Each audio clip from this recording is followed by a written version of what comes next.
Hi guys welcome to episode 2 នៅក្នុងខែប្រសិទ្ធនុទាំងអស់គ្នានៅក្នុងវគ្គនេះគឺមិនសូវមានអីច្រើនទេខែពីញ៉ាំជាមួយនឹងការដើរមើលទឹកសមុទ្រអីនឹងឯងពិសេសខ្ញុំនឹងនាំបងបងទៅមើលនំដែលប្លែកហើយឆ្ងាញ់មែនតើណាបងបងសម្រាប់បងបងដែលគាត់ចូលចិត្តស្រៀងទៅនឹងនំកនំអីហ្នឹងគឺអាចសាករសជាតិនំនឹងបានជំរាបសួរសួស្តីបងបងទាំងអស់គ្នាស្វាគមន៍មកកាន់ Page Mini ចាជាថ្មី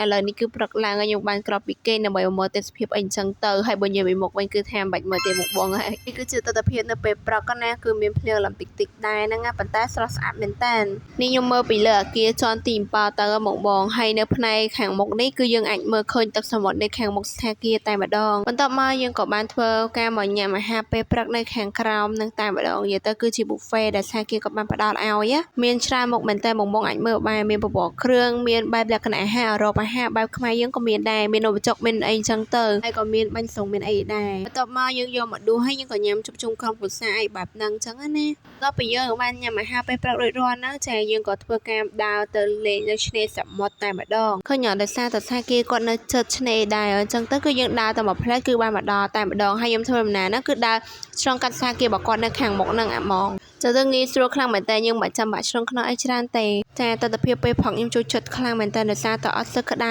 អញ្ចឹងយើងអាចរត់លេងអាចថតគឺបានតែម្ដងនេះឃើញអត់ថ្ងៃដែលខ្ញុំទៅនេះក៏ទឹករលកគឺយើងធំដែរបងប៉ុន្តែក៏ស្អាតមែនតើពេលធំមកអញ្ចឹងយើងអាចមកថតលេងលោទឹកសមុទ្រអីអញ្ចឹងណាគ្រាន់តែថាយើងមកពីផឹកពេកអញ្ចឹងទៅគឺអត់សូវមានមនុស្សទេងាយស្រួលយើងលេងមែនតើហើយបើនិយាយពីមេឃវិញផ្ទៃពណ៌ខៀវស្រឡះស្អាតខ្លាំងហ្មងខ្ញុំចូលចិត្តលេងទឹកសមុទ្រភាគច្រើនតែផឹកអីអញ្ចឹងឬក៏ថ្ងៃខ្លាំងតែម្ដងបើសិនជាថ្ងៃកដាថ្ងៃអីអញ្ចឹងគឺអត់លេងទេបងហើយលសារក្តៅផងអីផងអញ្ចឹងទៅគឺខ្ញុំអត់សូវចូលចិត្តតែម្ដងតែដល់ពេលយើងមកបែបនេះគឺ relax ហើយ fresh សម្រាប់ខ្លួនយើងហ្មងណាចាបន្ទាប់ពីថត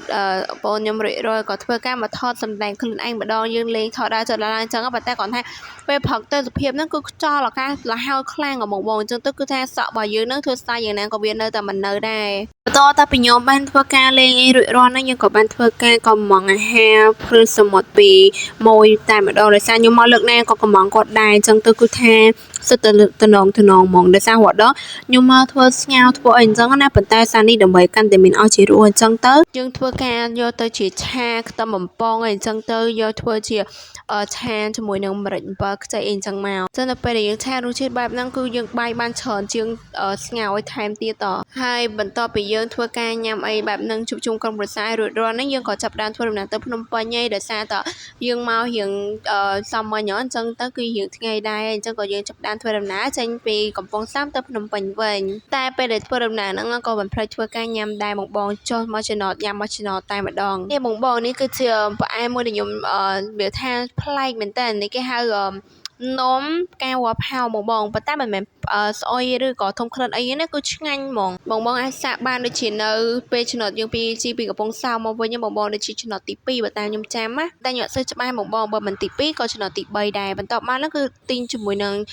ដងក្អូបរសជាតិតយទៅគឺខ្ញុំចូលចិត្តណាស់ឲ្យតែចូលចំណតគឺទិញពីរហ្នឹងហ្មងហើយវីដេអូរបស់ខ្ញុំក៏មានតែប៉ុណ្ណេះអរគុណបងទាំងអស់គ្នាសម្រាប់ការតាមដានទស្សនាបើសិនជាការនិយាយរបស់ខ្ញុំការខុសឆ្គងលើលោកក៏សូមអធិស្ឋានទោសជាមុនផងជួបគ្នាវីដេអូក្រោយណាបាយបាយ